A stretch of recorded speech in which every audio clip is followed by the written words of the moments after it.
Good evening, ladies and gentlemen, and welcome to the October 19th City Council meeting. Would you please all rise to salute the flag? I pledge allegiance to the flag of the United States of America and to the republic for which it stands, one nation, under God, indivisible, with liberty and justice for all. Would you please all remain standing for a moment of silence as we honor our service personnel, those folks in uniform, and particularly those who have given the ultimate sacrifice.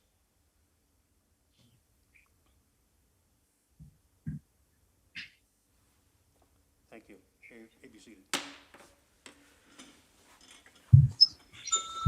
So members of the public wish to inform you that this evening's proceedings are being recorded, both audio and video. And so knowing that, anything you say, of course, will be recorded. And we will begin now then with the first order of business, which will be the roll call. Kamel. Condon. Crow. DeMaria. Here. Linehan. Here. Murphy. Murphy here. O'Malley. Sika. Spatafora. Winslow. Anderson. Anderson here. Okay, next order of business. Papers 44921, minutes of the meeting of October 12th, 2021, and paper 450-21, minutes of the meeting of October 5th, 2021. Motion to approve. Someone's going to push their button. It's Councilor Winslow, who's at... Yeah, motion to approve the minutes of the October 12th and October 5th meetings. Okay, so now because we have people that are on Zooming, we have to do, councils, we have to do a roll call for each of our votes of this evening. So on the motion to approve these minutes, the clerk will call the roll. Could I get a second? Second by Councilor Condon. Clerk will call the roll. Kamel. Yes. Condon. Condon, yes. Crow. Yes. DeMaria. DeMaria, yes. Linehan. Murphy. Murphy. Murphy, yes. O'Malley. Sika. Spatafora. Winslow. Anderson. Anderson, yes. Those minutes are approved. Next order of business. We have a public hearing on the redistricting of wards and precincts. It's paper 438-21. We do. We also, don't we have a presentation by Alex Pratt? We do.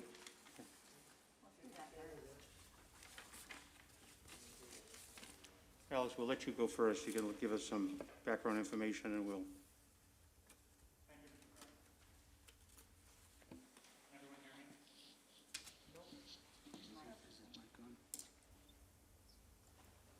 So you want to be heard, huh? I'd like to be. Okay, there you go. You have the opportunity now. Doesn't mean you have to listen to me. Okay, no, we want to listen to you. Absolutely. Thank you, Mr. President. You all know me, but I'm Alex Pratt, the Community Development Director for the Office of Strategic Planning and Community Development, formerly the Malden Redevelopment Authority. And tonight I want to present about the results of the 2020 census, which was really a cumulative effort over about a year and a half, almost 2 years even, prior to the end of the census with our Complete Count Committee, which we called Malden Counts. So the Complete Count Committee was led by myself and Kathleen Manning Hall in the mayor's office, and just was a terrific team of a number of community organizations and community members, including, I know Councilor Crow came to a number of our meetings, and I really especially want to shout out Barbara Kim, who's one of our residents who spent more than 200 hours helping out on the census count. And this effort was essentially to try to make sure that every Malden resident got counted. And we did far better than we have done in the past, and that is despite a global pandemic, a lot of misinformation and fear-mongering coming from national leaders, and that making it very difficult, especially with our diversifying population, to get out the count. We got 69% of Malden residents self-responded without needing a census enumerator to go to their door, which is 5% better than we did 10 years ago. And considering all those changes and all those headwinds that we were up against, I think that's pretty good. And is the result of a lot of the effort of our Complete Count Committee, so I really want to thank them. And then tonight's presentation has also been a team effort. I really owe it to my colleague Evan Spatrini at the OSPCD for a lot of the maps, the beautiful maps you're going to see. And then Bibios LaRochelle, the DEI coordinator in the mayor's office, was very helpful in helping us interpret and understand and then prepare tonight's presentation as well. And I didn't list our clerk, Mr. Lucy, but Greg was very helpful in helping prepare for this presentation as well. So the 2020 decennial census doesn't collect all the information that we collect in the what we call the American Community Survey, which is where you get the really granular level data about income and car ownership and those types of things. The decennial census is more important but collects less information because we need the information from every single person. So these are, this is the data that it collects. What we're going to talk about tonight is general population counts and race and ethnicity. We don't yet have these other categories of data. The census has not yet released them for our area, but we should expect to see those in the coming months. Here's a chart just showing the population growth in different areas, including Malden, over the last 10 years. So Malden had an annual growth rate of about 1.2%, which is consistent with what we're seeing in the North Shore, in Greater Boston. You'll see here the US, Massachusetts, and then you can see that even though Massachusetts grew at the same rate as the country, the Greater Boston region grew much faster, and Malden is a part of that. Shown here is the NSC Home Consortium, which is a consortium of 8 communities, including Malden, in our area. And I put that up there because these 8 communities work together to distribute funds for affordable housing, and it is also a good regional picture at these north of Boston communities that are similar to us in different ways. So here's the same information, but a little more visual. This is a map of Greater Boston showing, it doesn't show up very clearly on the screen, but hopefully those viewing on Zoom can see the variations in color based on the growth over those 10 years. And so you see that Malden is in the same category really as a lot of the communities to our north, Melrose, Stoneham, Wakefield, and grew as quickly as Boston and Chelsea and some of these other communities. And then Everett, Revere, and a handful of other communities were involved in an even larger growth spurt, and that is consistent with what we've seen over the last 10 years economically as well. And here is that 8-member consortium that I was speaking about earlier, the North Suburban Home Consortium that administers affordable housing funds from the federal government through the City of Malden as the lead entity and the OSPCD. So this is just a comparison of communities that are similar to us in different ways and also operate programs that we do as well. Here is a breakdown of race and ethnicity in Malden in the 2020 census. I want to add a couple footnotes to this data.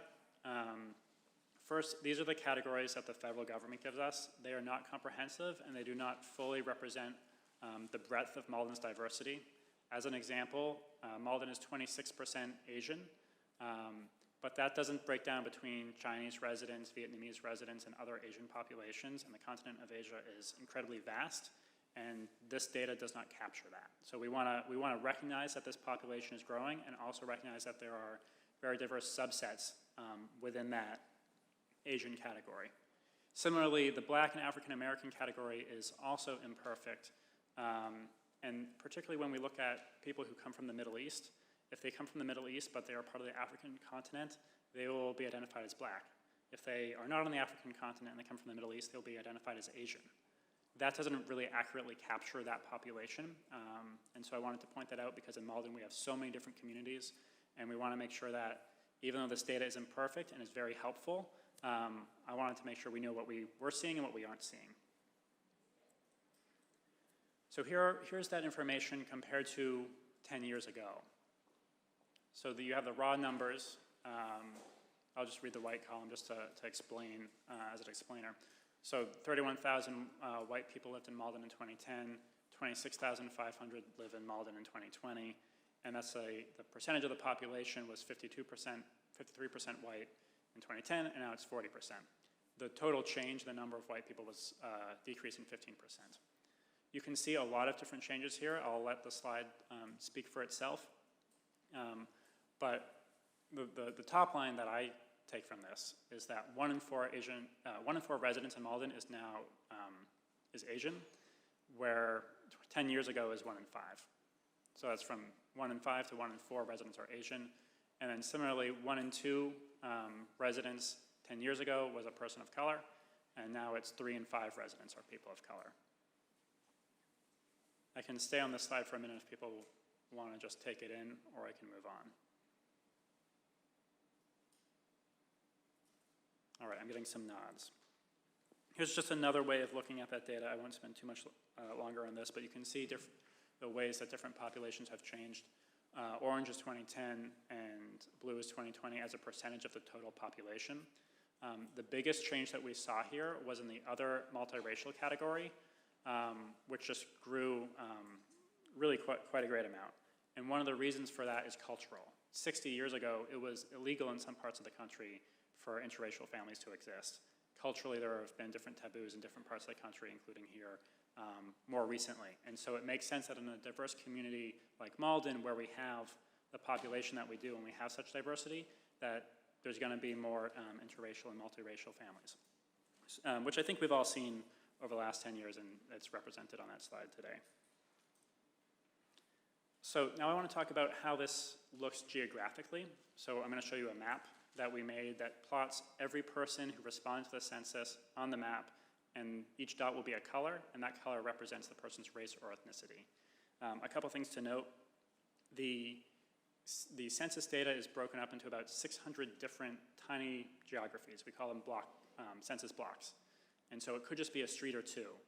The dot you see is not the person living in that exact spot, but they live somewhere on that block, and we randomly assign within that. The effect of that is a comprehensive map that you can see. And this shows, and I'll go through ward by ward so it's a little easier to see and to understand. But you can see just the way that the colors change represents the diversity within our city and also where that's located. So you can see in Ward 7, you'll see more shades of green. That's because Ward 7 has our densest population of black residents, and black residents on this map are color-coded green. The idea for this map was taken from the Cooper Center at the University of Virginia. They were doing this at the national level and then in certain cities, and so we said, well, that's pretty neat. Why don't we try to do that here? So we took the methodology and the color codes and everything from that, adapted it to Malden. And when I say we, I mean, I gave a spreadsheet to Evans Petrini, and he made it this beautiful presentation before you. And he really put a lot of time and effort into that, so I thank him for that. We'll go through and we'll look at each ward map as well. I want to make a note that these represent the wards as they are today and not the proposed ward map. However, I did a comparison comparing the breakdowns you see today. So let's say Ward 1, 34.9% white. I compared those all to what the new ward map would change. And the changes from what you see on the screen would be within 1% of each category. So it's not a substantial difference between these numbers and what the presentation from the clerk's office and the redistricting committee are. Does that make sense? I know that was a little convoluted. Okay, seems to make sense. So Ward 1 has a higher Black, Latinx, and other multiracial population than the city overall, but otherwise represents the city. And you can see that there are some areas of the ward that have a lot of housing and have a lot that are residential, and that some that are industrial, commercial street downtown. You can kind of see those areas that are non-residential, and the river. Ward 2 has the second highest Asian population in the city, and you can see that that population is centered closer to the T, closer to transit, up and down Pearl Street, and then Pleasant Street, and then you have the Gateway Center up in the northeastern corner there. Still has a high white population, still is plurality white, and the Asian population is at almost 34%, and I would expect that to grow over the course of the next 10 years as well. And then there's also other residents who are there as well, but those are kind of the populations that are above average in Ward 2. In Ward 3 is the whitest ward in the city, but is still majority people of color. So it's 49, almost 50% white. However, it's the inverse of that, 50.2% people of color. Primarily the Asian population, and that again is centered around the transit nodes of the apartment buildings, and then close to either Oak Grove or Malden Center T Station. It has the lowest black population in the city, and the people of color are concentrated along those nodes. Ward 4. So one thing to note here is you can see these blocks that are in the downtown, probably right where we are standing now, that have more dots than there is white space. When you have an apartment building or in such a small block, and this is the way the census drew the map, some of these dots are going to overlap and stack on top of each other. So that's why you see those it looks almost like you shaded it in almost rather than putting dots, but that's how we arrived at that image. And again, you can see different parts of the ward have different populations. Obviously, a very high Asian population in the downtown. Ward 4 has the highest Asian population in the city. And then even when you look up towards Oak Grove, you'll see that there's a significant black population. And that's in, I think, just one apartment complex on Main Street. That surprised me, and that's something that's really useful about this data is you learn more about the population in different areas. One thing to note here is that the diversity of your housing stock, so whether you have apartments or single-family homes or two or three family homes, it changes. It relates pretty well to the groups of people you will see living there, and that can be based on race and ethnicity. It can be based on income. It can be based on age. We see that in our older 2 and 3 family homes, we have more people of color. We have people who are lower income, and we have people who are older. So just good to know. Not all that information is displayed here, but it's an interesting thing that I think about when I look at this map. You can see how the housing choices lead to different outcomes.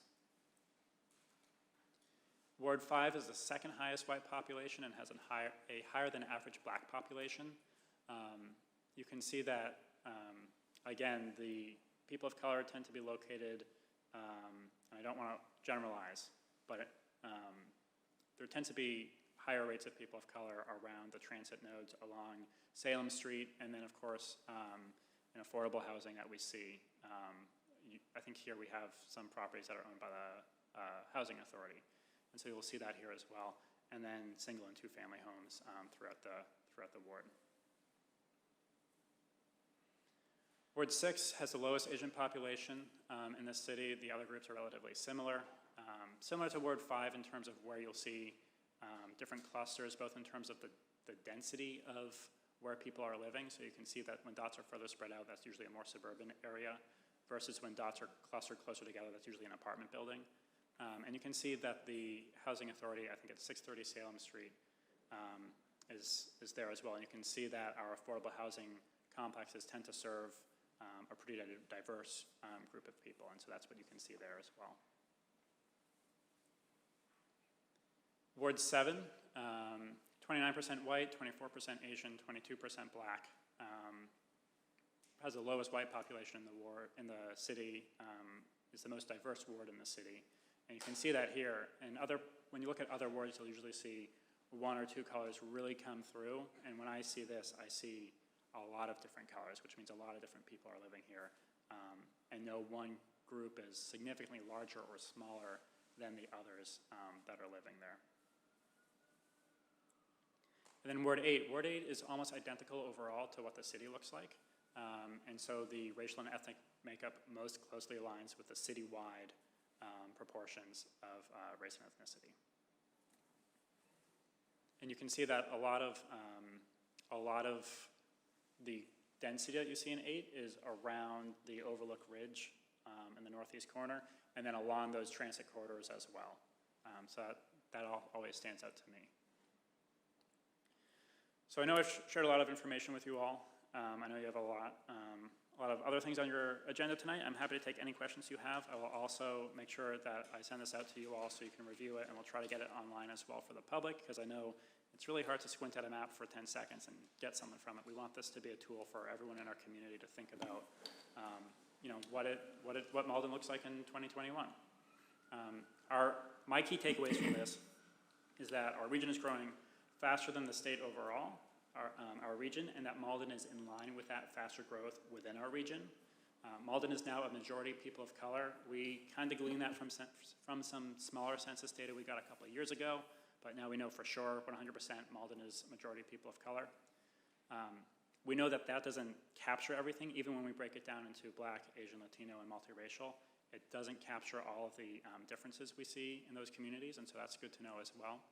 And we will continue to use this, this data for different purposes and continue to try to reach our diverse population in different ways. We actually did a lot of learning about that during the 2020 census outreach process, where we were engaging in different populations that are harder to count because they aren't English fluent.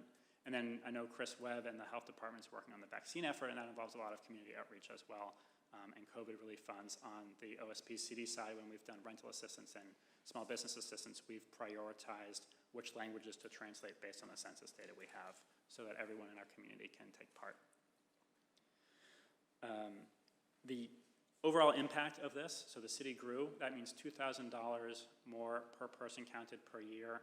That's a very conservative estimate. That's based on just a handful of federal programs. We know that when our population goes up, we get more money, and so that's represented there. That's why it matters so much that we get everyone counted, because it's going to mean we have more funds to serve that same population. Obviously, this matters for redistricting conversations, which I know you are having tonight, and I will not intrude on. And I know the committee's done a lot of work on that as well. But even beyond those conversations of money and redistricting, it helps us understand what our community looks like, who we are living with, who our neighbors are, and what their needs might be. I'm happy to take any questions. Well, Alex, I put you on before we opened up for public comment. I don't see any lights that are lit up. I think your presentation, we all understood that. Unless there's someone who needs to ask a question, let us just move to the public hearing, and let's hear our input from the public, unless there's any councilors who would like to hear. And I don't see any lights lit up, so Alex, thank you very much. Thank you. Okay. Now let's open the public hearing. Councilor O'Malley? I was just wondering if we should probably present the map to the public prior to the public hearing. It would at least be helpful to have it up. I don't know, Alex, is there any way you could, because are you still connected to? No. Okay.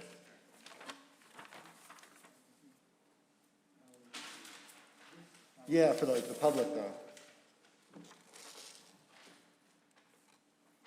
Yeah. Are you connected? Well, we don't have it up, so we're going to go right to the public hearing. And when we get ready to begin to talk about it, we'll find a way to get it up so the public can see it. So let me open the public hearing. I declare the public hearing open. Anyone wishing to, have you, Mr. Lucy, heard from people who wish to make a public comment? No. And is there anyone who would like to speak in the public forum on this topic? Please raise your hand and then come to the microphone. I see Karen Cologne-Hayes, if you'd like to come to the microphone. Thank you. And just for the record, although we know who you are, we'd just like you to state for the record your name and address, please. Sure.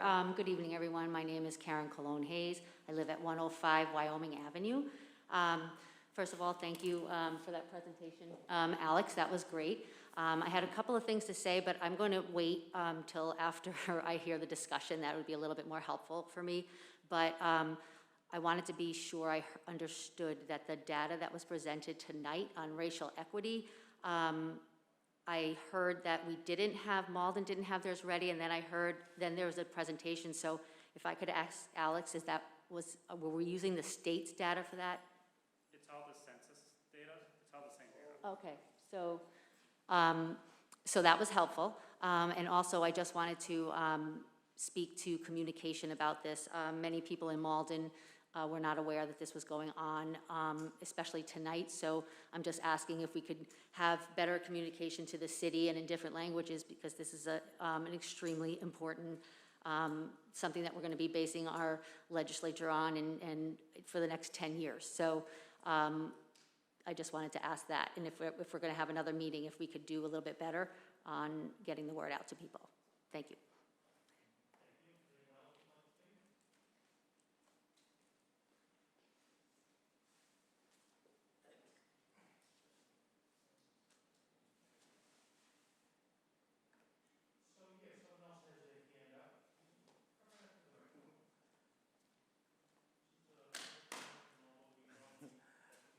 Okay, my name is Jean Voltaire. Please, your name and address for the record, sir. 500 Baltimore, Malden. So, yeah, so based on the presentation, for example, see that based on the last census, they put like Asian, say both them. Because in Malden, we got Cambodian, Chinese, stuff like that. A lot of stuff, even black. So people are from Africa, Caribbean, or something. So to start on board, but in terms of, for example, people are from different cultures, have different behavior in terms of, fighting, for example, why some people do not vote. You see, but you need to get more detail on each ethnic group. In order to take some decision to help people participate more.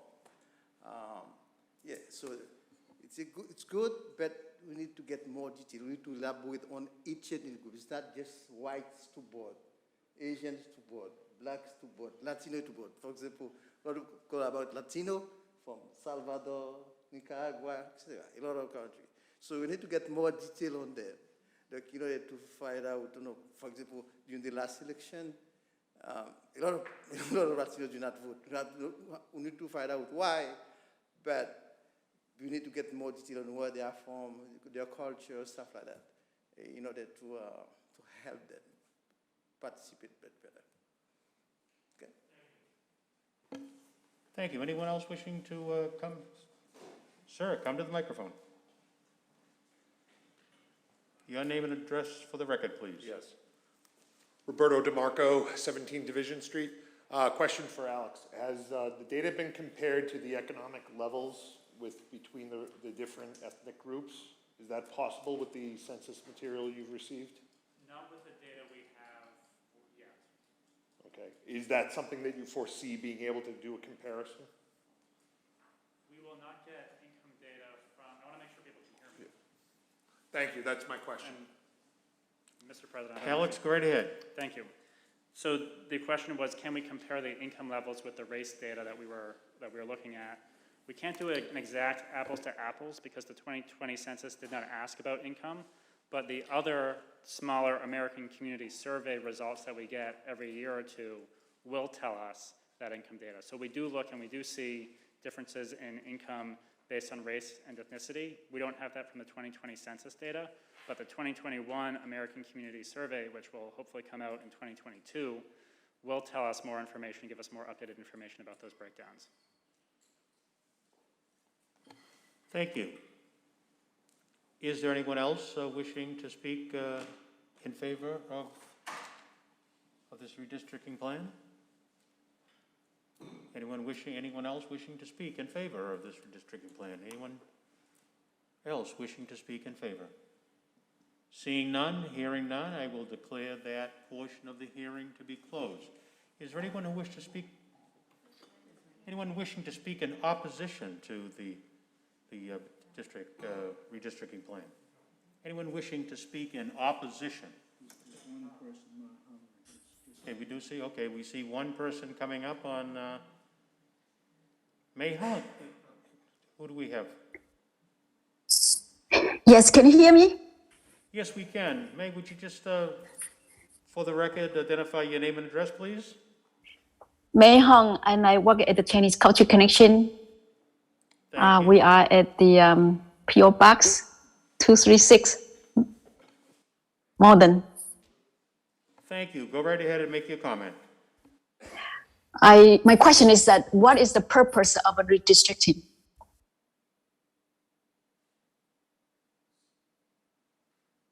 That's it. Are you, Can you hear me? yes, yes. May, this is your opportunity to speak in opposition.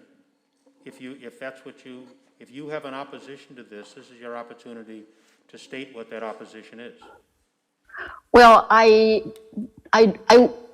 just got this information an hour ago to learn about this, and I just kind of really wondering what is the purpose of a redistricting? Is that bring any kind of particular benefits to people, or to since I don't know anything about that, so I cannot really stand on either side or speak on either side. Just want to know if that is something can be explained a little more before that it's been taking place. So, Alex, you heard Alex gave an explanation. Well, come on up, Alex, once again. We're gonna be a little liberal with this and be glad to respond to a question for clarification. Go right ahead. So I can talk about the census results. As for the redistricting questions, I would refer those to the clerk. I have not been involved in the redistricting process, just in terms of pulling these numbers and presenting them to you tonight. Greg Lucy, would you like to respond to that question? And the exact question was, May? What's the purpose of this? Oh, the purpose of the redistricting? Yes. Okay, so every 10 years, you changed your city maps for redistricting the way your population is shifted. So in Malden, we've been working off the 2010 census, that we had a little over 59,000 people in the city. So 10 years later, the 2020 census, we now have a little over 66,000. So there's been a 6,000 increase in the population. Our wards and precincts in Malden, we have 8 wards, 2 wards per precinct, so there's 16 total precincts. They can't be more by law than 4,000 per precinct. So that would be 64,000 people. Because we now have 66,000, we needed to shift the boundary lines in the wards, and the only way we could do that was if we created 3 precincts. So we take the population, we kept the 8 wards as much intact as we could, and then we shifted the precincts from 2 precincts per ward to 3 precincts. So now the precincts are between 2,600 and 2,800 people, but we can fit them all in the ward. So this is a requirement every 10 years, because you have to go back and look at the population you now have. So Malden, because it has grown, it has caused us to, shift the precinct lines in each ward to fit the population that we have now. Let me just amplify that and say as well, the general concept is that we have just kind of equal representation, that there's an equal distribution of potential voters throughout the entire city, so that there's not an area where there are more people being represented by fewer elected officials. And so by doing it this way, as the city clerk has mentioned, by equalizing the numbers, this was the way that is being proposed that's before us. Does that answer your question? Yes, that's very good. And another question, so in extension to that, is that what would it impact any individual household?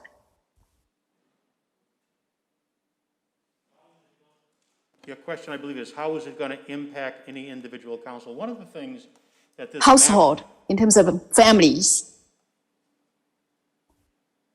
Who wants to tackle that question? Councilor Seeger, did you want to tackle that question? I think I heard her question as how is it going to impact each individual household? Yes. Okay, so I think the only way that it would impact your individual household would be what ward or precinct you are going to be a part of and where your polling place will be. So in Ward 8, on one side of Broadway, they're potentially looking to change that to Ward 6. So some people will go from Ward 8 to Ward 6, and they would have to no longer vote at the Linden Steam Academy, but they would go over to Salem Wood or Club 24, or wherever you guys vote in Ward 6, I apologize. These days, I know it gets changed over. So the only thing that it's going to impact a household is you could go from Ward 4 to Ward 5, or Ward 1 to Ward 2, or 3 to 4, 5 to 6, 7 to 8. Your ward could change and your polling location could change. Other than that, it does not affect you in any other way. That's great. Thank you so much. That's all I need to know. Thank you. I think there are a couple of other councilors that would like to expand upon that. Councilor Kamel, would you like to have to? Sure, yeah, thank you very much. I just want to expand a little bit on Councilor Asika, noting that there's a chunk that is on the west side of Broadway that would come to Ward 6, and then as you move to now the west side of Ward 6, that may move into Ward 5. And generally what you're seeing is, because historically up to this point, the west side of the city was, still is more densely populated, but the east side, the population on the east side is coming up. So the larger area, geographic area of the wards 8 and 6 are, and 5 are basically those borders are ever so slightly shifting east to sort of reflect that the somewhat equalization of the population density. So like Ward 6 kind of slides just a little bit. Ward 8 gets a little bit smaller, Ward 6 slides a little bit, and then those changes seem to get less and less as you sort of move west across the city. So that's, my take on a generalization of it. Okay, let's go back to our subject matter expert, Mr. Lucy. I wouldn't say expert, but, so to Council Kamel's point, what happened was the two wards that increased the most was Ward 8 and Ward 4.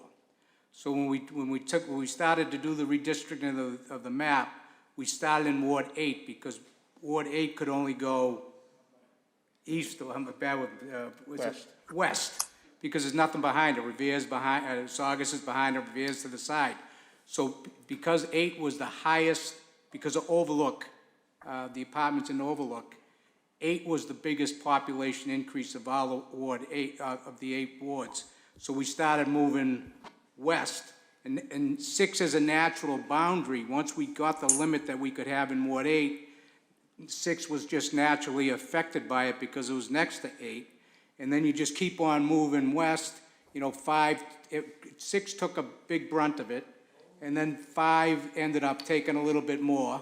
And then by the time we got towards 3, 2, and 1, there was less change. But, and just so everyone knows, Malden's not the only city in town that's going through this right now. Every city and town in the state is.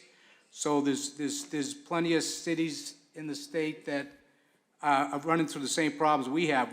We've gotten more population, so now it's just a matter of fitting it into all the numbers that we can. So the natural thing is some wards will change, some precincts will change, but we try to minimize it as much as we could, and we were able to offset a lot of it by going to 3 precincts.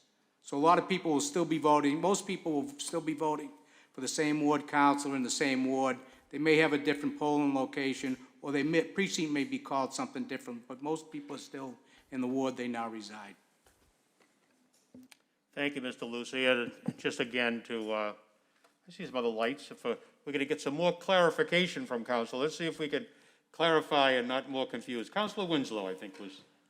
Yeah, certainly a key thing that happens with redistricting is people do end up, at least some margin of people will shift between some ward boundaries. I know I was talking to a neighbor on Bowman Street.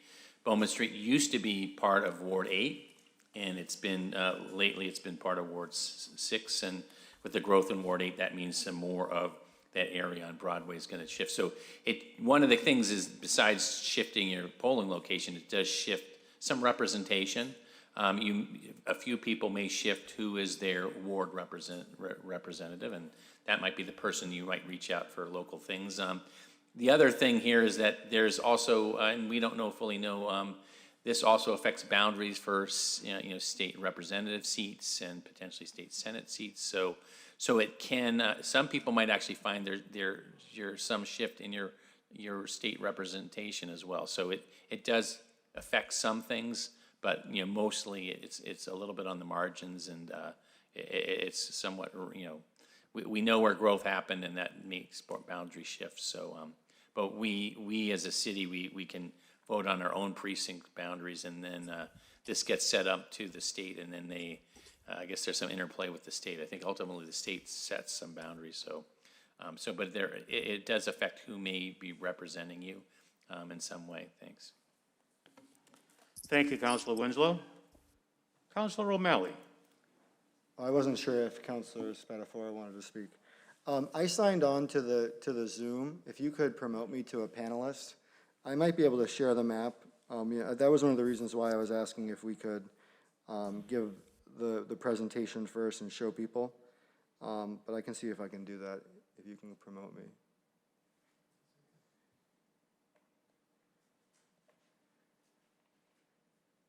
Great, thank you. Just give me 1 second. If you'd like to go on to someone else while I look this up, you're more than welcome to.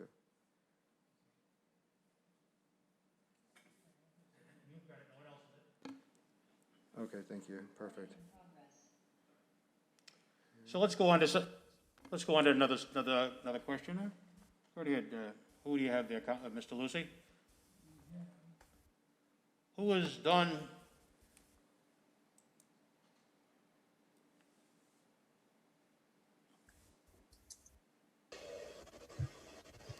We've just finished with Mei Hung, and now what's the other name? Dong Jia Chen. Dong Jia Chen, is that you who would like to speak?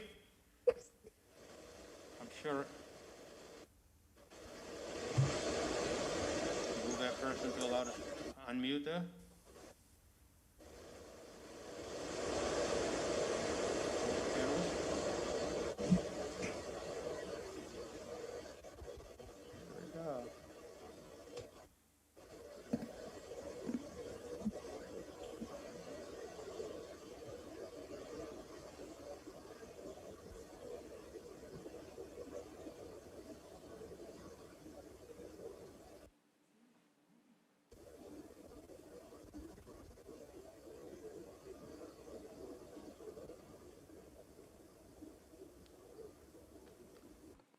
Councilor O'Malley, did you put the map up? Yeah, it was up. So while we're fiddling with that, do we have another person who would like to speak?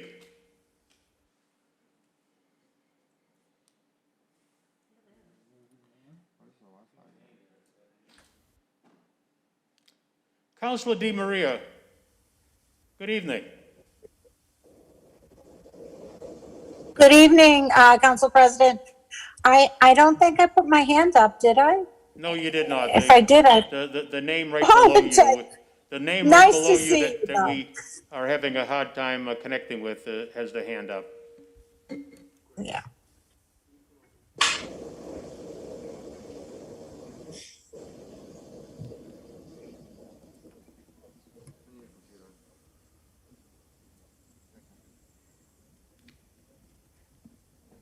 Alex, I apologize. Can I use your computer?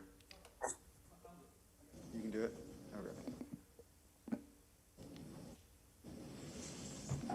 Okay. Right? Greg, let's just go to another name that whose hand is raised.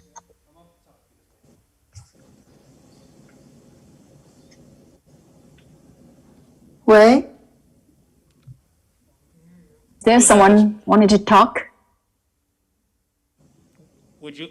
May I talk now? May I talk now? May I speak now? I want to vote. I want to vote, but I don't know how to do.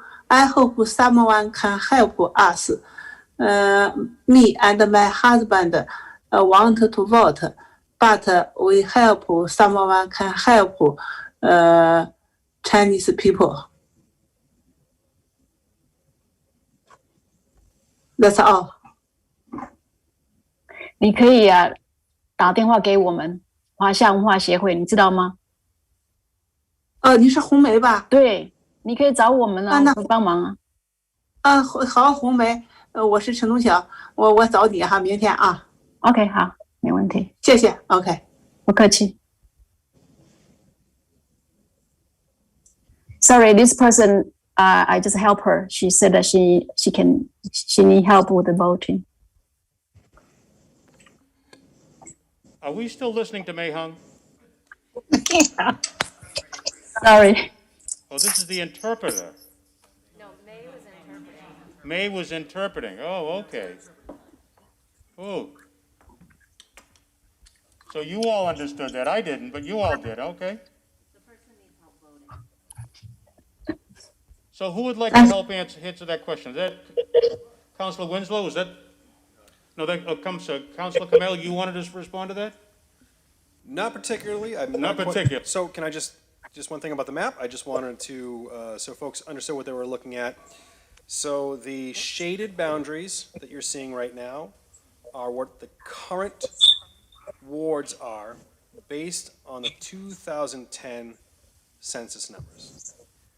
The red lines represent the proposed ward boundaries based on the 2020 census data that we're discussing right now. What you're not seeing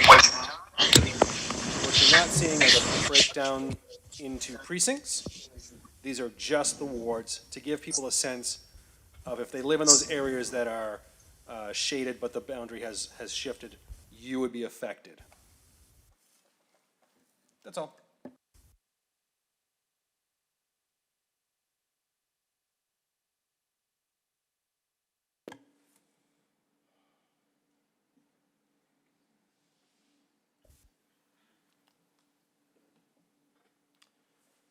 We're going to.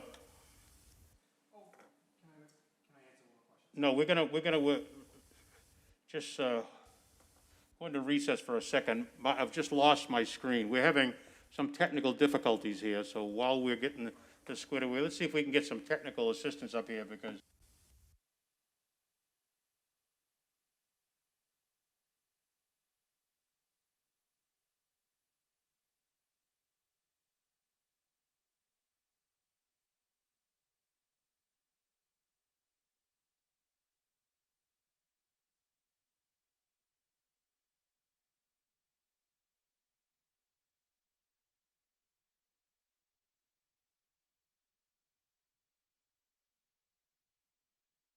Okay, we're back in session.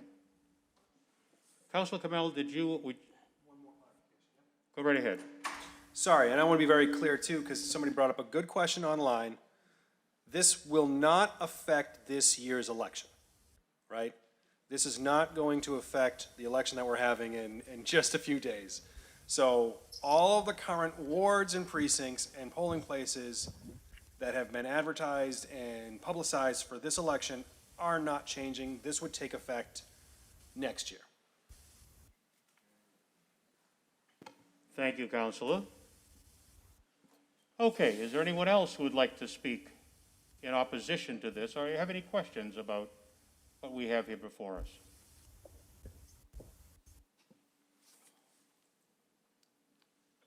Anyone else wishing to speak in opposition? Councilor Linehan, I see, has her hand raised. Councilor Linehan.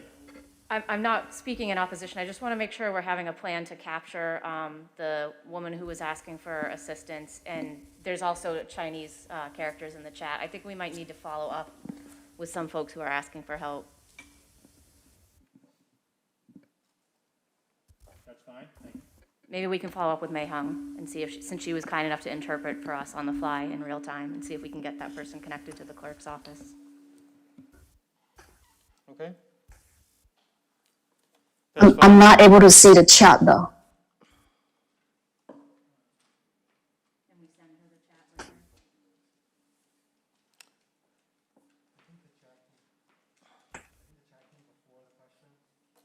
Oh, did it? Okay, okay. So we're moving ahead. Are there any further questions coming We're glad to hear them. We're glad to try to listen for them. Any further questions?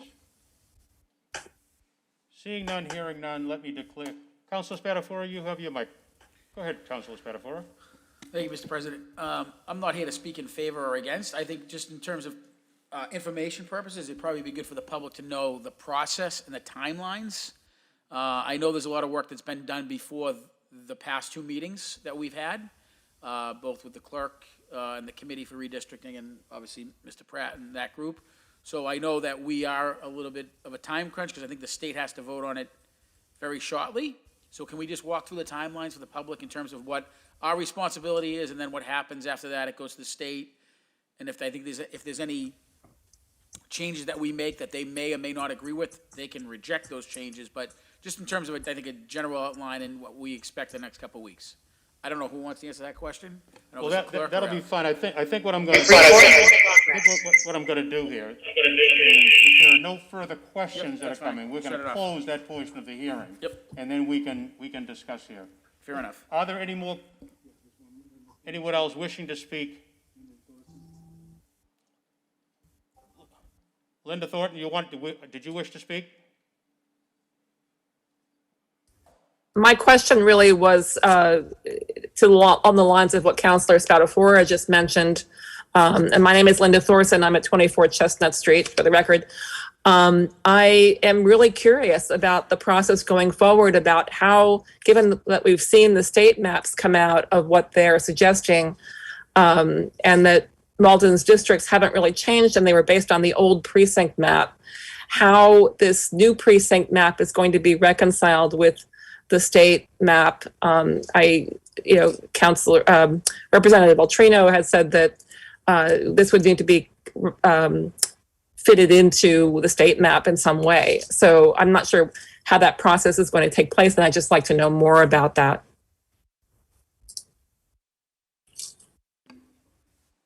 Okay, good question, Linda. Actually, it's a great question. So normally the process has been historically that the cities and towns would do their maps first, get it into the Secretary of State to be approved, then the legislature would draw their maps. This, because the census numbers came out so late this year, everything was really behind, so this process usually would have taken place last spring. The numbers didn't come out, the total population of Malden came out around about August. In September, we finally got the breakdown, what the population changed in each cities and each wards and precincts. So that's when we were able to start working on the maps. The map that the city council's asking to act on today goes against a little bit what the state legislature has done. The problem we have is that how the state legislature map is being drawn, we just can no longer fit that in our precincts. We just have too many people. And Malden's not alone. There's other cities and towns in the same boat. So the Secretary of State is recommending that we vote this, get it voted, get it approved at the local level, get sent in to the Secretary of State's office, and then they need to approve it or have us make changes on the map. But so that's where we're at. So at some point, we're going to have to work with the state legislature to try to get everybody on the same page. And I know we've talked with Rep. Altrino. As always, he's very responsive. The numbers just no longer work that Malden has to work into the district that the state's proposing. But the Secretary of State saying vote your map or what your council wants to vote in, and then the details will get worked out. Thank you. Thank you, Linda.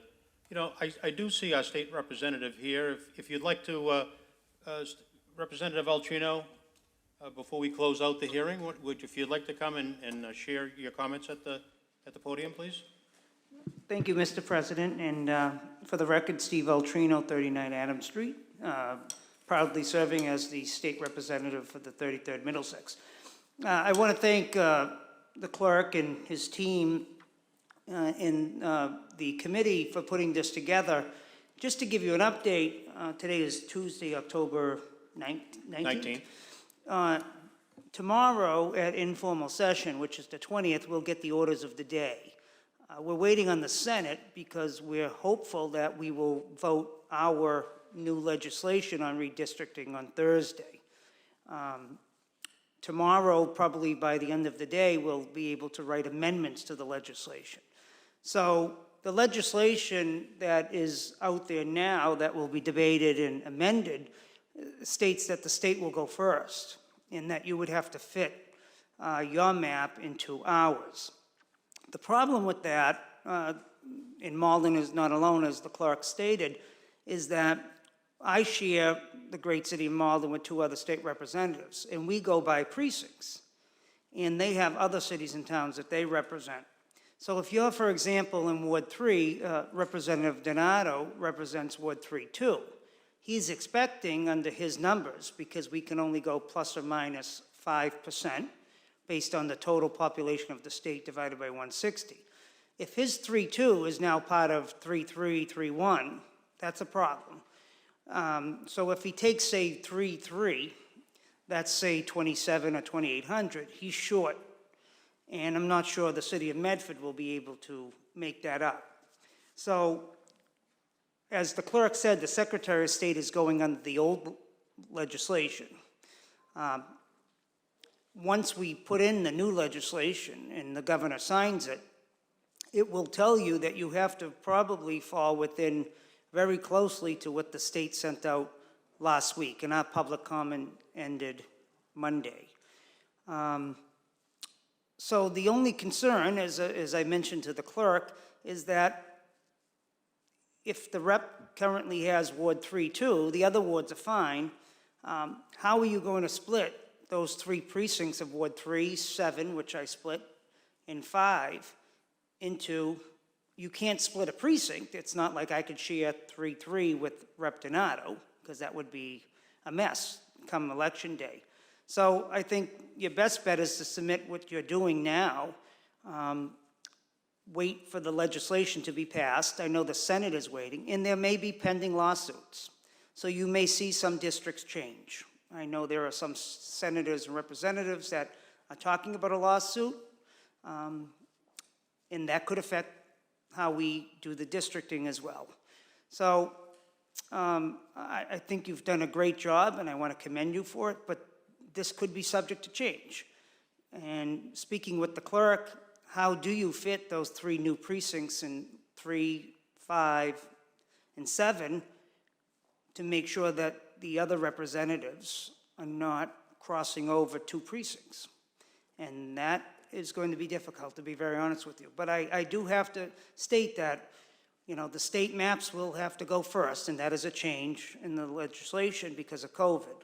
Because we have to be in our resident in the House, not the Senate, a year before November's election in order to run. So if I'm not in Ward 2-2, which I'm currently in, and I'm moved to another area that I don't represent, then I can't run. Nor can anyone else. So if someone wanted to move in from another state and run for state rep, and they're not in their ward and precinct a year, they cannot run for the House. So there is a time crunch, as Councilor Spatafora said. But I'll continue to work with the clerk and the committee on updating you as soon as the legislation's passed. But time is not on anyone's side due to the COVID delay. But I can take any questions or comments, but it's a great map. It's just concerning in the wards that I split with 2 other representatives. Thank you, Representative. I do see a light on. Councilor Linehan?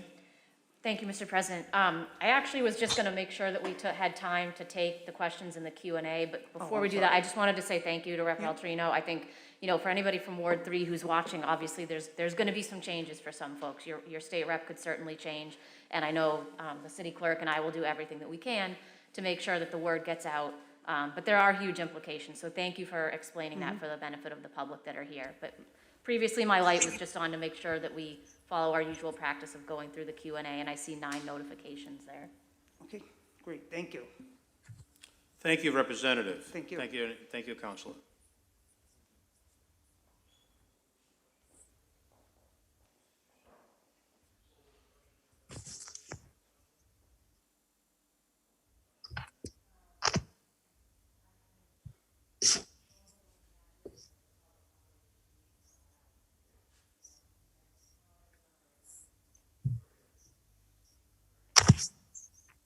Sure, so some of the questions are, let me read it from the back of me because it's a little bit clearer. The first question is, where can we view the map? Is it available on the city website? It is. So you just go to cityofmalden.org, you can see the map. Hopefully, when you get on there, you can expand it a little bit because it will be smaller, but I think you can expand it to maybe get a better look at the lines.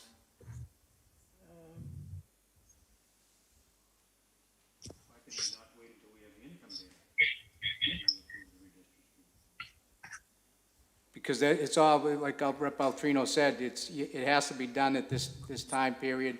We're already probably 6 months late doing this because the numbers came in, so it really has to be done now. Because they go in effect December 31st, so as Councilor Kamel said, it doesn't affect this election coming up, but the 10-year sentence, or the 10-year redistricting, it has to be done this year. How did the committee decide where to draw the precincts within each map?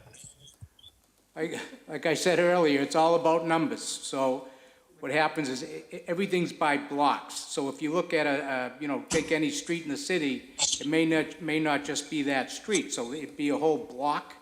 So what we did was when we started moving west from Ward 8, we had to get, first of all, we knew the range that we had to get each precinct in and just started moving west. So we started, probably moving things that didn't end up being in the final map, only because the block you could have 300 people in a block number.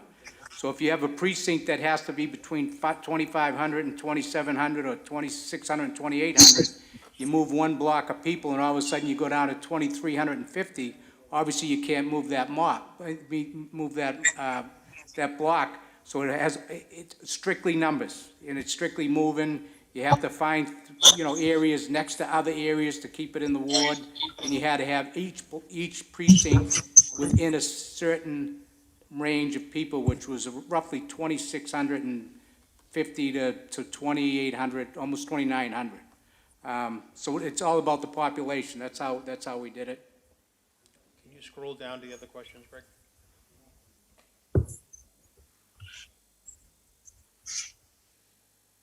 Council President?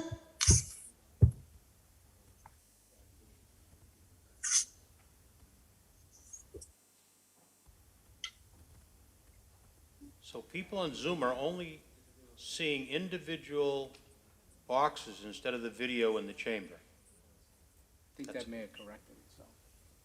How will the precincts in the new map be reconciled with the state map? I think Councilor, the state representative responded to that. Is there going to be a map overlay of the racial and ethnic data on the proposed redistricting map that will be shared with the public? Alex, you're nodding? That's something we can do. Yes, thank you. Okay. Will these proposed borders be reviewed once we have the income data?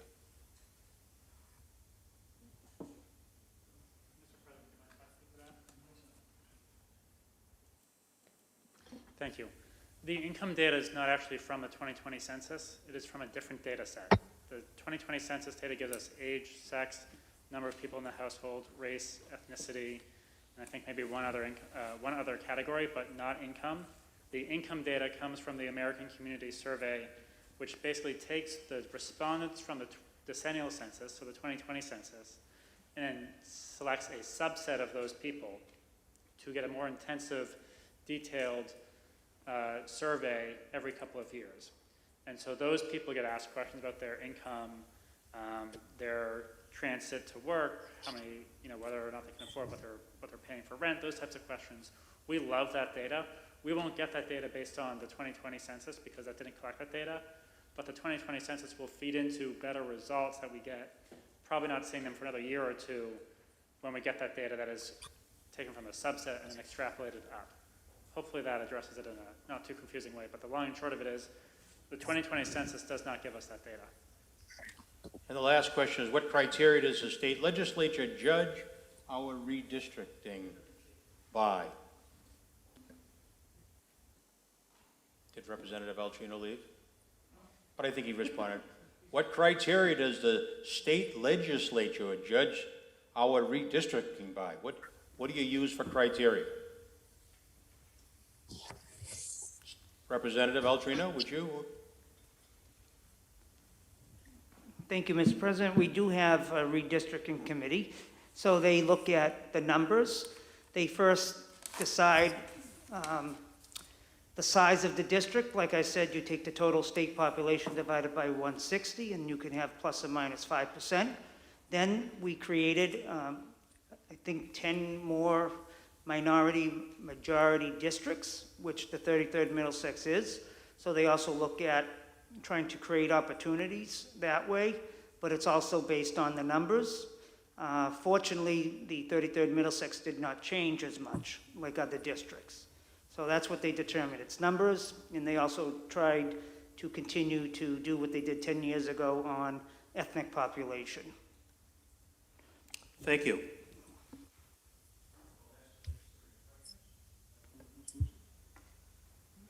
That's it.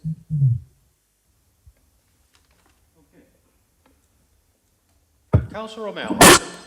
Thank you, Council President. I'd like to thank the clerk's office, Ann Desiderio, Steve Fama from the IT for helping us with this. It was definitely not the easiest, considering everything going on with COVID. I'd like to thank State Rep Steve Altrino for his help when it comes to interacting with the state and figuring out how we get this. Not an ideal circumstance for anyone.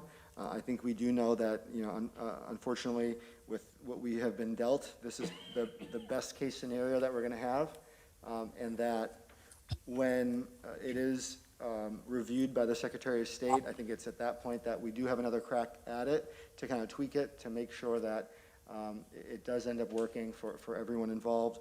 And just so the public knows, the main goal that the clerk's office and the committees, by the way, it's also not redistricting, we're re-precincting. So there is a difference. There's a I think it's mistyped and misnamed on our committee. The state redistricts for their Senate districts and their House districts. We re-precinct. And the importance of a precinct is you vote where your precinct is. And so if you look at the map that Councilor Kamel had up, and I think is going to bring up in a second, the main goal that we had was to change ward lines as little as possible. If we could maybe shrink the question and answer box, if possible. As you'll see here, the goal was to limit the changes to the ward lines as much as possible. Obviously, that was not completely possible because there was a significant amount of growth in Ward 8. Ward 8 had the most amount of growth in the city, surprisingly, which is most likely attributed to Rose Quarry and the thousands of new units there. Ward 4 came in second in terms of new growth, which is why you're seeing some of Ward 4 going into Ward 3 and into Ward 2. You see some of Ward 7 moving into Ward 5, some of Ward 5 moving into Ward 7, some of Ward 7 moving into Ward 1, and some of Ward 6 moving into Ward 5, and some of Ward 8 moving into Ward 6. So the goal was to move this as little as possible, and that is really the goal because we don't want to confuse people in terms of where they vote. We don't want to confuse people in terms of who represents them on the city council. And it's primarily the voting precinct.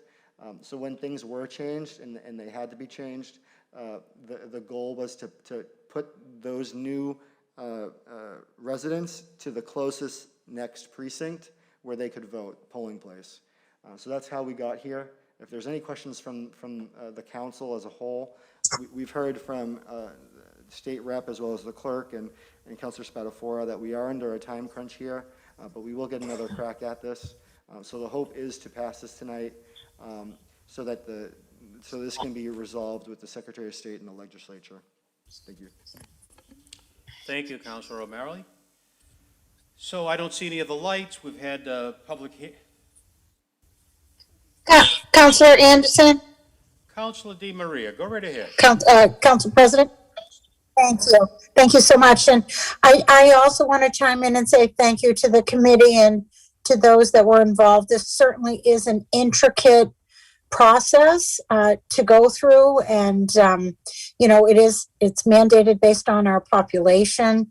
I would like to ask for the community, the people that are affected, that they get some sort of notification, maybe not a total citywide, but those that are moving from precinct or voting area, if we could, as a city, make sure that they are notified, within the time frame for 2022, where they vote and what precinct, what location.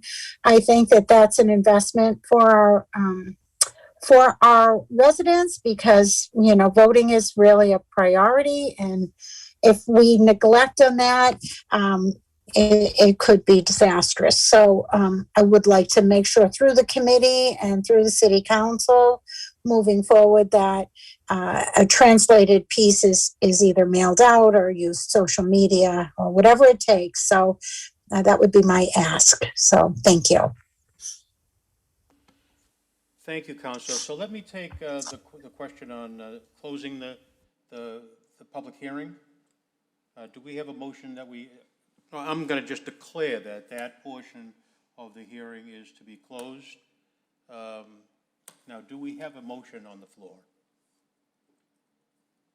Anyone wishing to take up this motion for this evening? Councilor Winslow has his light on. Well, unless Councilor O'Malley wants to take the lead as the chair, I would make a motion that we adopt the precincts that have been recommended by the subcommittee that we formed, as shown on the map that's currently before us. So we have a motion. Do we have a second to that motion? Councilor Spadafora? I'll second that motion. So we have a motion to adopt what was been presented, seconded by Councilor Spadafora. The clerk, please call the roll. Kamel. Yes. Condon. Yes. Crow. Yes. DeMaria. DeMaria, yes. Linehan. Murphy. Murphy, yes. O'Malley. Yes. Sika. Spadafora. Spadafora, yes. Winslow. Winslow, yes. Anderson. Anderson, yes. So 11-0, that has been adopted by the City Council. Next order of business. Councilor Anderson, President Anderson, maybe you can, do you want me to take these in the categories that there are? There's some licenses that are going to get referred to the License Committee tonight? That'll be fine. Do we have Carol Ann?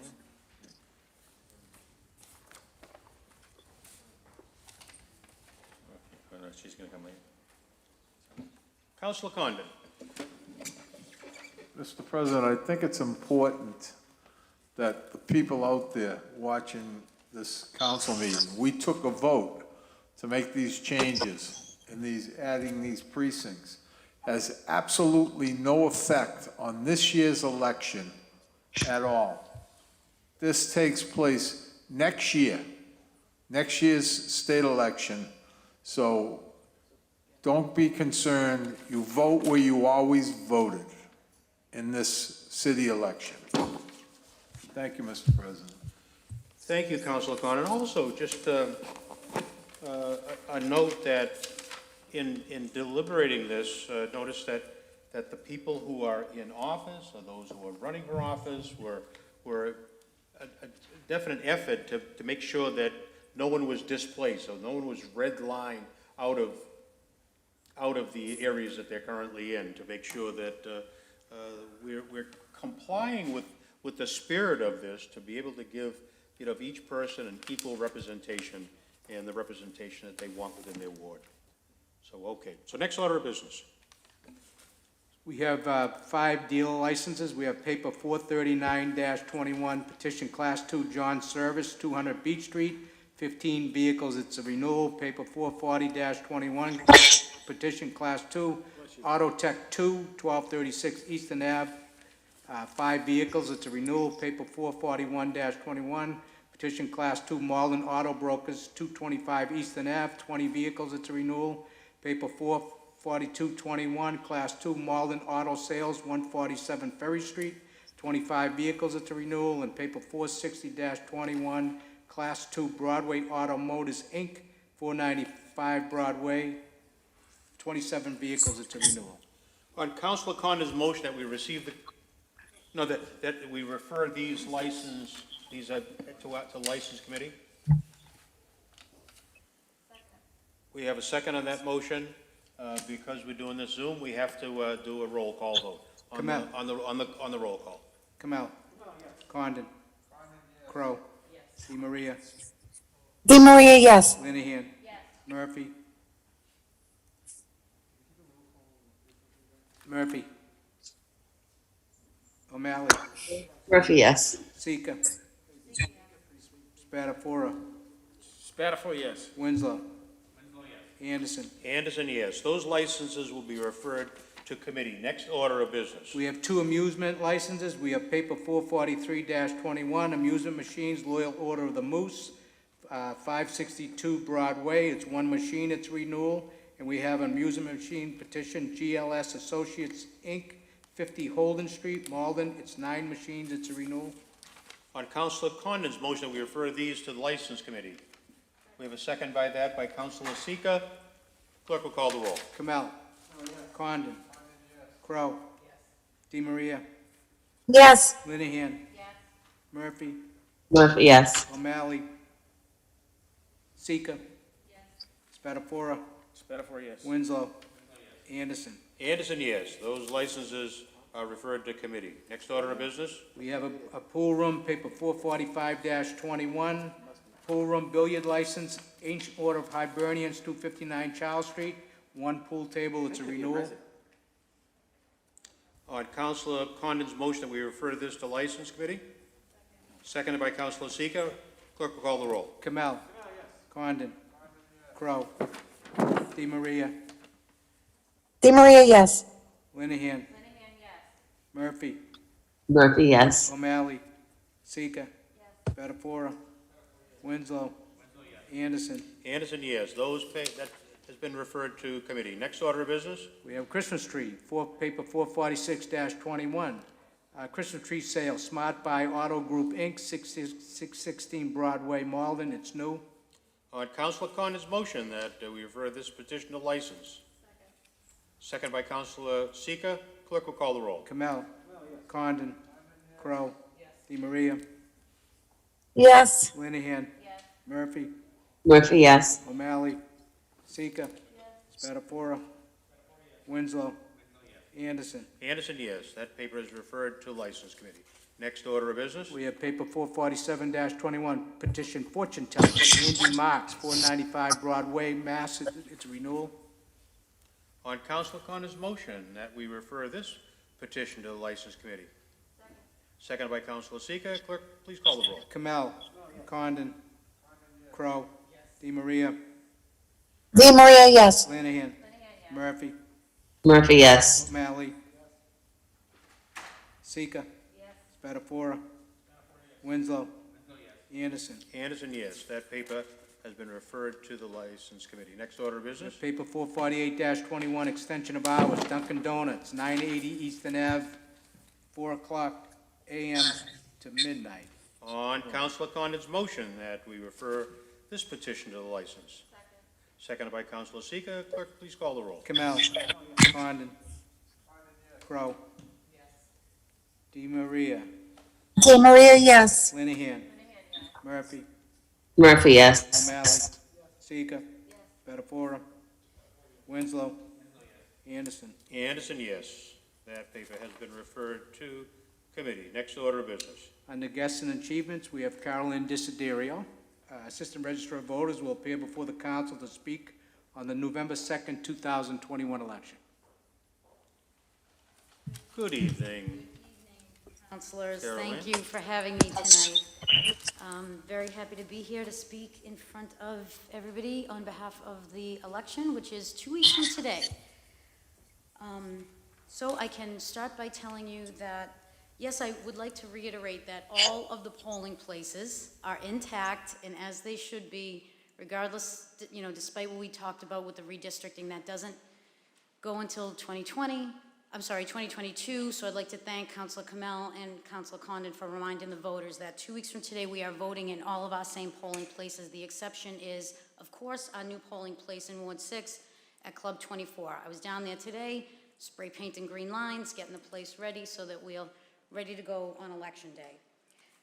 Right now in the City of Malden, we have an 89% voter registration rate, which we think is great. People are registering to vote. There's so many different ways to register to vote now, electronically, at all kinds of social welfare offices and state offices and things like that. People are utilizing all of those things. We also do voter registration drives in the city at least once a year. I recently spent some time down at the benefits fair hosted at the senior center last month with voter registration forms and vote by mail applications so that people can get out the vote in that way as well. That 89% represents 35,834 registered voters in the city. We do currently have 11,000 inactive voters. I would like to just point out that if you are an inactive voter, it simply means we didn't get a census form back from you in January. It does not mean that you can't vote on November 2nd. I point that out because people often get confused by the terminology and they think because they're inactive, it means they've been kicked off the rolls, and that's not the case. If you are inactive, it simply means that we haven't heard from you with your annual census. We don't know if you still live in the city, but once you come and vote, we'll ask you to sign an affidavit saying, yes, you still live here, and then you can vote as you normally would. So again, as councilors, I know you get those questions all the time because then you then call me and ask me the question, so you're prepared with that answer. Right now, we do have vote by mail applications in circulation. We also have absentee ballot mails in circulation. We've got some very important deadlines on that front. For anybody who would like to vote now by mail, they must get their application into the city clerk's office by 5 p.m. on Wednesday, October 27th. That 4 business day grace period gives us a chance to receive the application, process it, and get the ballot in the mail to the voter. People who would like to vote in person may do so now at the city clerk's office on the second floor, anytime during normal City Hall business hours, and the deadline to do that is Monday, November 1st at 12 noon. So again, anybody who is not going to be around for the election on Election Day for November 2nd, they think that they might want to vote here in person ahead of time, they have until 12 noon on Monday, November 1st to do that. Regardless how people vote, whether they're doing it by mail or in person here at City Hall, their ballots need to be back to City Hall by 8 p.m., which is the closing of the polls on Tuesday, November 2nd. So when the polls close, so do the vote by mail applications. We get them by mail, we get them dropped off in person, not at the polling place here at City Hall. You can drop your ballot off in person, or you can even put it in the drop box that's located outside of our building. That box is emptied at 8 p.m., that's the deadline, everything shuts down, and we start counting ballots at that point. In regards to communicating the work that we're doing in the city clerk's office, we have 28 media contacts that are on speed dial in my office right now. We circulate information for community stuff and the election stuff through them. We also utilize city social media. Ron Cochran has been wonderful with me. We're doing reverse 311 calls. We have the city website. We have the city social media pages. And we also have Krista Lim in our office, who's been wonderful with keeping all of this information up to date through the WeChat app as well. So I'd like to thank Ron Cochran and Krista Lam for helping us to get our message out. We also use light up traffic boards that you've probably seen them during the September primary. There's one parked right outside the Linden School reminding people of the September primary.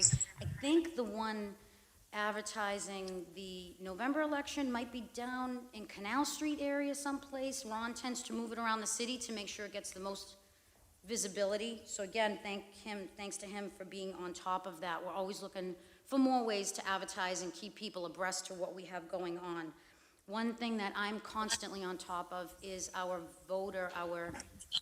2021 municipal election page on the city website. So it's cityofmalden.org, 2021 municipal election page, and as we have the information coming into our office and the things that we're doing, the steps that we're taking to get closer to the election, we update that page constantly. So you've got lists of, or PDFs or links that will show you where your polling locations are, how to register to vote, links to the Secretary of State's website for further information. You can download absentee ballot applications, you can download voter registration forms, all that kind of stuff that you would need. If it's not up there, please do call our office, and we will make sure that we get it up there, because that's really our kind of clearinghouse for all the information we're trying to push out to the people. I just also wanted to add an update in regards to using technology to make things easier for people to vote. Technology is wonderful. We now have the ability to work with the voters that might have e-reading devices on their end, where we can email them PDFs of the ballot. We can have them vote by absentee ballot, but with the use of these e-readers, we can email them a PDF, and they have the freedom then to vote independently. And that's a new technology that we just started using last year. I wanted to point it out to you guys because not everybody wants somebody to help them to go and vote. We do have the automark machines that will read the ballot to visually impaired people. It will speak in different languages. Those are in the polling precincts, but now we can also give them the benefit of voting by mail, just like other voters do, and being able to do it independently thanks to that new technology. So that's something that we're pretty excited about. We actually just helped a voter in Ward 5 this week vote for the first time by herself, and she was super happy to be able to vote independently, because normally she has to have a family member take her down and read the ballot to her when she goes to vote. So I'm really excited that we were able to help her in that manner. Just a couple of other quickie updates. As you guys already know, the polling hours are from 7 a.m. on Tuesday until 8 p.m. at night. Again, all the polling hours and locations are on our city website. All the locations do remain the same except for Club 24. Next year, we will be looking probably at 24 precincts, as you saw from the map tonight that you voted on. That's something else that we can discuss at a later date, but we are looking forward to new locations and new poll workers to be able to fill that need. I do want to just point out one other thing. You heard tonight from Mr. Gene Voltaire. He sits as a member of our board of registrars of voters, and he was recently just voted in as our new chair, so I'd like to welcome and congratulate him to that. Thank you, Gene. Gene is super excited to get started as our new chair. His big focus, as you heard him say tonight, is that he would really love to dig deep into our ethnic neighborhoods and populations that we have here in Malden and figure out how we can kind of speak to those communities at a little bit more of an intimate way so that we can get them out and more excited about voting, help them to understand the process a little bit more, and help to really energize that community and give them the services that they need in order to give them the confidence to utilize their government and make sure that they're voting. So that's his mission right now, and we appreciate that. Thank you, Gene, for doing that. On that note, I would just like to say, I don't know if May Hung is still on the line, but if she wants to call me in the office tomorrow or email elections@cityofmalden.org to follow up with that voter. Thank you. I did mention that. Thank you. To follow up that voter that needs help for her and her husband, we can definitely help her. We want to make sure that everybody who does want to vote does vote. And again, thanks to Crystal Lamb, she's wonderful at helping us reach Asian-speaking communities. So I'll get with Crystal so that we can get with that voter and help her and her husband make sure that they vote their ballots properly. Those are my very quickie updates right now. I'm not sure if anybody has any questions specifically as to what we're looking at in November. Thank you, Carol Ann. Yes, I do see a light on, but I want to say that it's wonderful having someone with your experience being able to get up. And notice how she just rattled off. I mean, she just knew one thing right after another, what needed to be said, didn't mess around, got right to the point. Thank you for the job that you're doing, heading up our voter registration activity. Council Linehan. Thank you, Mr. President. Carol Ann, I would just echo that and say thanks. I know actually the next few weeks, the hardest part is coming up, right? So as much as the preparation helps, I know you've got some long days ahead, and it's deeply appreciated by all of us. One question that I got this weekend that I want to make sure I answered correctly, I had a constituent whose door I knocked who had just closed on their house here and just moved in.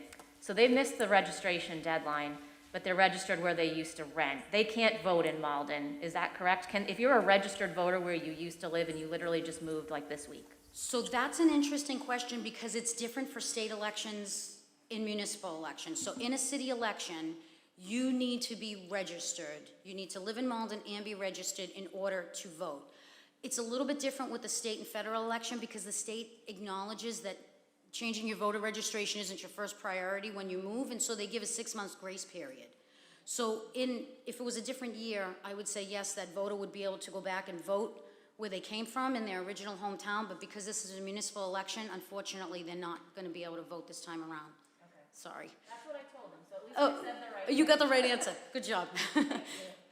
Thank you, Council. Councilor O'Malley. Thank you, Carolyn, for everything you've been doing. How can the residents of Malden help on election day? I know that we often look for poll workers. I know in past years we've had challenges with that. How can the residents help out? Yeah, that's a great question. So a couple of ways that the residents can really help us. First and foremost, let me also tell you guys that the COVID precautions in the equipment PPE boxes that we had in last November's election, we'll be utilizing again this time around. So my poll workers will be working diligently, sanitizing, making sure there's crowd control, and if the voters can cooperate in that way to make sure that they're putting their dirty pens in the cups so they can be sanitized, making sure that they're social distancing. If they have a line, if they're waiting in line, just be patient. And also to wear masks because that will be required where, masks are required in all municipal buildings right now. So those are just some of the ways that voters can help us to help them on election day. Mostly also though, I would say to encourage your neighbors to get out and vote.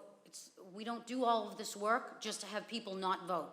It's a lot of work and a lot of money, whether we get a 90% turnout or a 20% turnout, we still put in that work. So if you're feeling lazy that day and you're just not sure you want to get out to vote, get your neighbor on the phone, the two of you go down to the polling location together. Sometimes things are easier with the buddy. Sounds simplistic, but every vote counts. Every vote is important. We've seen this time and time again in municipal elections where you've got recounts because they've come down to one vote or 3 votes. And so really the most important thing is to just come together as a community and make sure you encourage each other to get out. Great, thank you. Thank you. I don't see any other lights. Carol? Councilor DiMaria. Did you have your hand raised? Go ahead, Councilor DiMaria. Oh, thank you, Council President. Carolyn, I just really want to say thank you for coming in front of us tonight and speaking about all the good work that you are doing for not only us, but of course the community.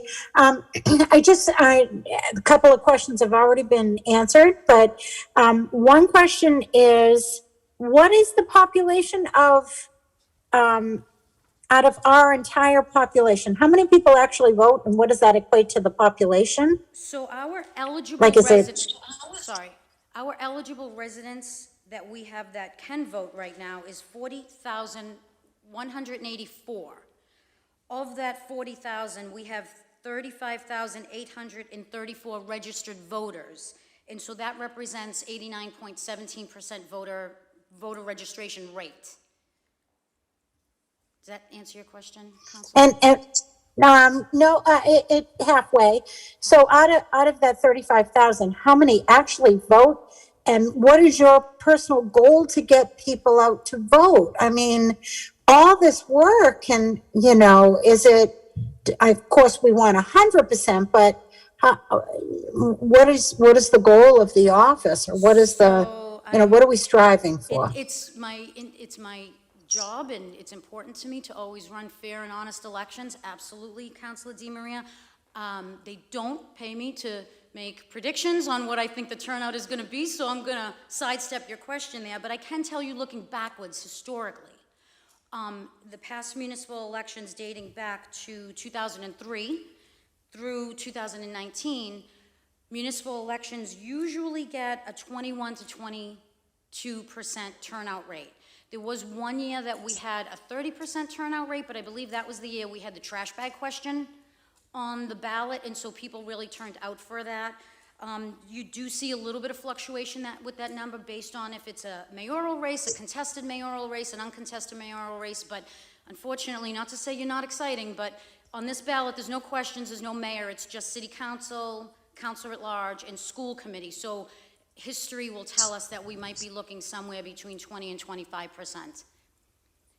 Okay, 20 and 12, yeah, but I mean, it does equate to 19 elected officials, which is, that I think it's really worth it to vote. So, okay, so it's between 20 and 25%. And you started right off the bat with the question that I actually asked is how are we going to make sure people get out there? And, certainly I think you have it all covered with your social media and Twitter. Do we use that, and Facebook and city website and all that? So you got it covered. That's great. And any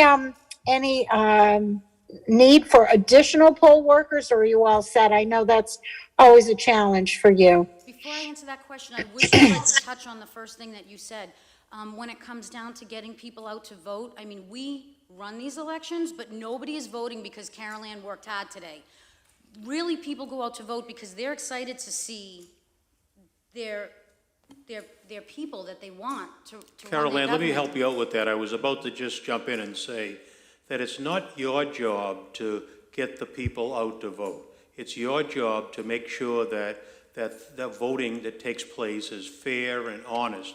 It's up to those of us who are running for office to make sure that we excite the electorate to be able to go out and vote for us. So it's all of our jobs to be able to get out there. We're not to just place it on your shoulders. Thank you, Council President. Thank you for saying that. I'm just one person. People come out to vote because of you guys, so thank you for energizing your base. That's exactly right.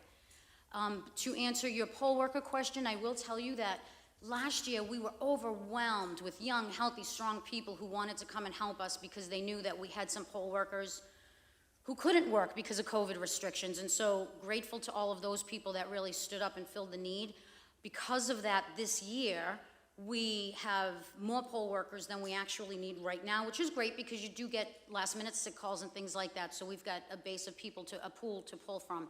I will say, looking forward to next year, we're definitely going to need 8 more precincts worth of 6 staff in each precinct. So we're going to be looking at at least 48 more poll workers than we have over and above this year. So again, that's a conversation for another day. We'll be buying equipment. We'll be searching out polling locations, and part of that process will also be hiring and training at least 48 new poll workers. So ask me this question again next year, Counselor, and the answer will be yes, we need people. Great. Well, I'm glad we don't need them this year. This year So we're that's doing great. okay, Good yeah. work. Keep And I up will the good work. Thank you so much.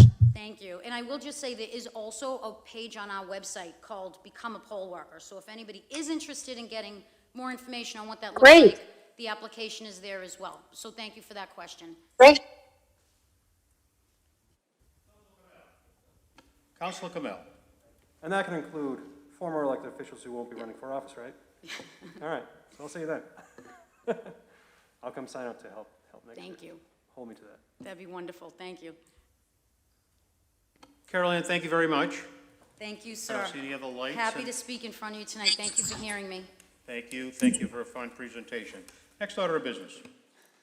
Paper 451-21, mayoral reappointment, Eric T. Rubin, 5 Sullivan Circle, Stoneham, as a constable to serve process in the City of Malden effective November 9, 2021, and said term to expire November 9, 2024. On Councilor Crow's motion that we place this appointment on file, the clerk, please call the roll. Kamel. Yes. Condon. Crow. Di Maria. Yes. Linehan. Murphy. Murphy, yes. O'Malley. Sika. Spatafora. Winslow. Anderson. Anderson, yes. That nomination will be placed on file. Next order of business. Paper 452-21, be it hereby ordained that the revised ordinances of 2020, section 12.2 28.060 obstructions be amended as follows, and there was attachment to that paper. On Councilor Spatafora's motion that we refer this paper to Rules and Ordinance? Correct. Clerk, please call the roll. Kamel. Condon. Crowe. DeMaria. Yes. Linehan. Murphy. Murphy, yes. O'Malley. Sika. Spatafora. Winslow. Anderson. Anderson, yes. That paper has been referred to the Rules and Ordinance Committee. Next order of business. Paper 453-21, resolve that the mayor propose to the Public Works Commission a water rate structure that provides relief to residents 65 years of age or older who own and occupy their 1, 2, or 3 family home through a discount of qualifying seniors. Councilor Spatafora for the paper. Thank you, Mr. President. I know there's been a lot of talk over the years, and certainly a lively discussion during election season where we get to engage with our voters more face-to-face.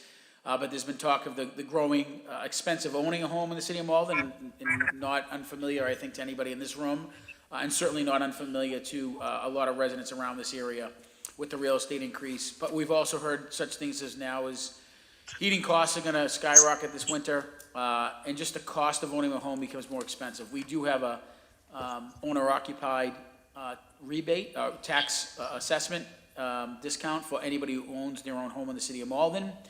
This was something I've talked about for a while and decided to put pen to paper. I did reach out to the mayor's office and gathered his support. We do not set, as everybody knows in this committee, we do not set the water rates. It's up to the DPW Commission to set those water rates. So that's why it is a resolve, and ask anybody who would want to join. There are other communities around us that have a similar rate structure. Some actually have a different rate per cubic yard. Others also just allow more cubic yards on the first level, which is allow the seniors to get more water at the lower rate before it goes up to the higher rate. So there's many ways to do it. Some municipalities actually have a maximum benefit too, right? So you might have a $200 cap so that it doesn't really push that cost to the other rate payers, because that's what always happens.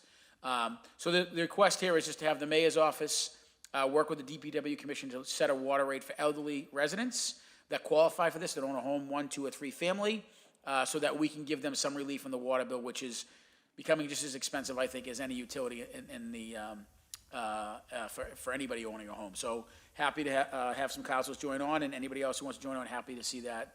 I look forward to discussing this in the future. Thank you, Mr. President.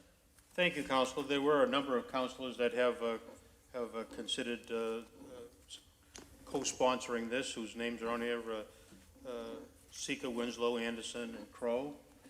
So you have certainly support on the resolve. Councilor Deemer, I guess that's Councilor Winslow who'd like to speak. Yeah, no, I think Councilor Spatafora for advancing this paper and reaching out to the mayor. I mean, I think it is always good to look at some options, just as we do with some tax relief for seniors. So I think this is a great idea, and as we can work with that with their seniors and the general population to see how that can work out. But I appreciate your advancing the paper. Thank you. Thank you, Councilor.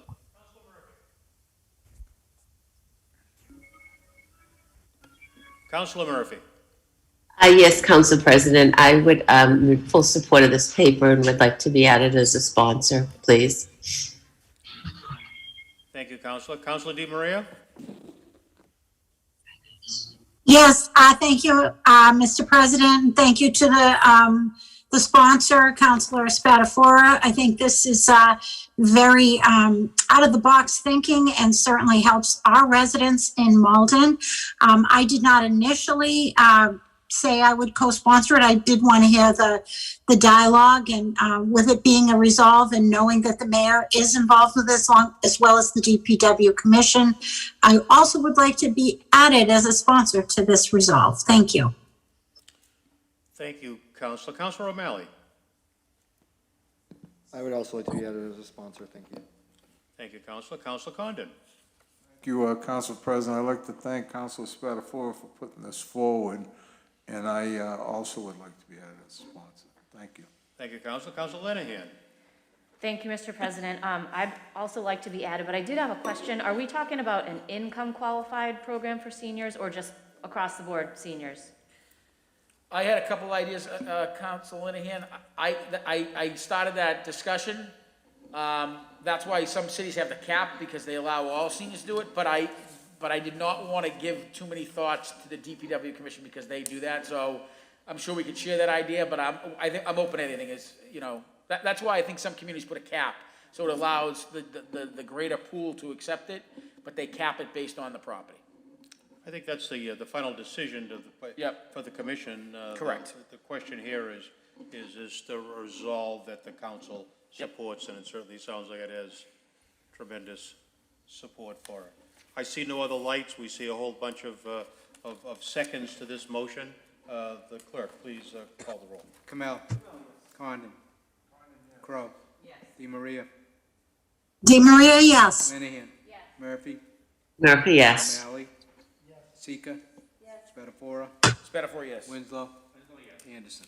Anderson, yes. That resolve has been passed by the City Council. Next order of business. We have a communication from the Planning Board, paper 405-21 order. Be it hereby ordained that Section 12 of the revised ordinances of 2020, effective 1/1/2020, be amended by adding Section 12.12.300, site plan review. On Councilor Spatafora's motion that we refer this communication to the Rules and Ordinance Committee. You okay with that? Yep, that's fine, Mr. President. That's fine. Clerk, please call the roll. Do we have a second? We have a second by Councilor Kamel. Kamel. Yes. Condon. Yes. Crow. Yes. DeMaria. DeMaria. DeMaria, yes. Linehan. Murphy. Murphy, yes. O'Malley. Yes. Sika. Yes. Spatafora. Spatafora, yes. Winslow. Anderson. Anderson, yes. That'll be referred to the Rules and Ordinance Committee. Next order of business. Paper 455-21, communication, Planning Board, paper 383-21, order, alternative 1, order, be it hereby ordained that Section 12 of the revised ordinances of 2020, effective 1/1/2020, be amended by amending Section 12.030, use regulations to indicate that warehouse and wholesale and distribution uses are not allowable uses in highway business zones. In order, alternative number 2, order be it hereby ordained that Section 12 of the revised ordinances of 2020, effective 1/1/2020, be amended by striking the first 3 lines of Section 12.12.010, paragraph B, and replacing that with the following, and there was an attachment to that. Councilor Spatafora. Motion to Before the ordinance. refer to Rules and Ordinance. Correct, Mr. President. Yes. We have a second to that by Councilor Sika. Clerk, please call the roll. Kamel. Yes. Condon. Crow. Yes. DeMaria. Yes. Linehan. Yes. Murphy. Murphy, yes. O'Malley. Yes. Sika. Yes. Spatafora. Spatafora, yes. Winslow. Anderson. Anderson, yes. Next order of business. That's been referred to committee. Next order of business. Paper 360-21, order, be it hereby ordained that Section 2.16.080 of the revised ordinances of 2020 be amended by deleting the following language from Section B. Number 1, first sentence, subject to the confirmation of the City Council, and 2, last sentence, last 2 words in confirmation. On Councilor Spatafora's motion that we refer this. No, we're doing ordained. We need a second, huh? Ordain. On Councilor Spatafora's motion to ordain this ordinance as amended, we have a second. Clerk, please call the roll. Kamel. Condon. Crow. DeMaria. DeMaria, yes. Linehan. Murphy. Murphy, yes. O'Malley. Sika. Spatafora. Spatafora, yes. Winslow. Anderson. Anderson, yes. So that paper has been ordained. Paper 409-21, order, be it hereby ordained that the revised ordinances of 2020 are hereby amended as follows. Amend Section 2.24.060 of the Police Patrolman Salary Schedule. Amend Section 2.20.030 of the Officer's Salary Schedule. amend section 2.20.040 of the specialist salary schedule, amend section 2.20.050 of the clerical salary schedule, and amend section 2.20.060 of the unclassified salary schedule. On Councilor Spatafora's motion to ordain the ordinance as amended, Clerk, we have a second to that? Second by Councilor Condon. Clerk, please. Kamel. Condon. Crow. DeMaria. DeMaria, yes. Linehan. Murphy. Murphy, yes. O'Malley. Sika. Spatafora. Spatafora, yes. Winslow. Anderson. Anderson, yes. Paper has been ordained by the full City Council. Next order of business? Paper 456-21, committee report. Personal appointment, 372-21, mayoral appointment of Susan Chu, 210 West Street, first floor, Malden, be appointed as an associate member of the Board of Appeals. Said term to expire on March 1st, 2023 upon council confirmation. Susan will fulfill the unexpired term of Emily Kibler, who moved out of Malden. On Councilor Crow's motion that we receive the committee report. Call the roll. Kamel. Condon. Crow. Yes. DeMaria. Yes. Linehan. Yes. Murphy. Murphy, yes. O'Malley. Sika. Spatafora. Spatafora, yes. Winslow. Anderson. Anderson, yes. Committee report is received. Councilor Crow for the committee. Thank you, Mr. President. Last week, the Personnel and Appointments Committee met, and we met with Ms. Chu, who is very excited to be an associate member for the Board of Appeals. She's an attorney by trade and the executive director of the Chinese Consolidated Benevolent Association of New England. She just brings, a wealth of information and excitement to this role. She was excited to actually be an associate member so she could really get her feet wet in that role and hopefully be able to move on to a more permanent Board of Appeals member. So the committee unanimously voted to approve this appointment. So on Councilor Crow's motion to confirm the committee report, we need a second? Second. And a second by Councilor DeMaria. Clerk, please call the roll. Second. Kamel. Condon. Crow. Yes. DeMaria. DeMaria, yes. Linehan. Murphy. Murphy, yes. O'Malley. Sika. Spatafora. Spatafora, yes. Winslow. Anderson. Anderson, yes. That appointment has been confirmed by the City Council. Next order of business. Paper 457-21, committee report personnel appointment. Paper 427-21, mayoral reappointment of Kenny M. Mazonson, 206 Bryant Street, number 4, Malden, be reappointed as a member of the Conservation Commission, said term to expire on October 1st, 2023. On Councilor Crow's motion to receive the committee report. All those in favor? Well, the committee report's kind of received. It's received. So again, we met with Kenny Mazonson last week. As a lot of people know, he's very active in the community, and he's been a longtime member of the Conservation Commission. He was appointed by Mayor Howard, and so he really does bring a lot of historical significance or understanding to the board, and he and the other members are working on more bylaws, and actually we're working with the city solicitor's office to give them a little more teeth they've been asking for a while. So the committee voted to reappoint Kenny Mazonson. So make a motion. On Councilor Crow's motion to confirm the appointment. Second. Second by Councilor Condon. Clerk, please call the roll. Kamel. Condon.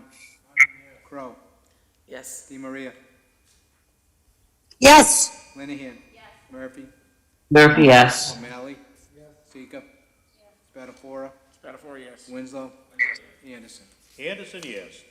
That appointment has been confirmed. Next order of business. Paper 458-21, Committee for Personnel Appointments. Paper 426-21, Mayoral reappointment of Matthew Byrne, 80 Cross Street, Malden, be reappointed as a member of the Conservation Commission. Said term to expire on October 1st, 2023. On Councilor Crow's motion that we receive the committee report. Aye. So, Mr. Byrne, he's actually a newer member. This will be his first reappointment to the committee. And he really brings a wealth of knowledge around conservation and land conservation and water in particular. So the committee was very impressed with his background and what he brings to the committee, and motion to reappoint. And so on Councilor Crow's motion that we confirm the appointment. Second. Seconded by Councilor DiMaria. Clerk, please call the roll. Kamel. Condon. Crow. Yes. DiMaria. Yes. Linehan. Murphy. Murphy, yes. O'Malley. Sika. Spatafora. Spatafora, yes. Winslow. Anderson. Anderson, yes. That appointment has been confirmed by the full city council. Next order of business. Docket is clear. The docket is clear.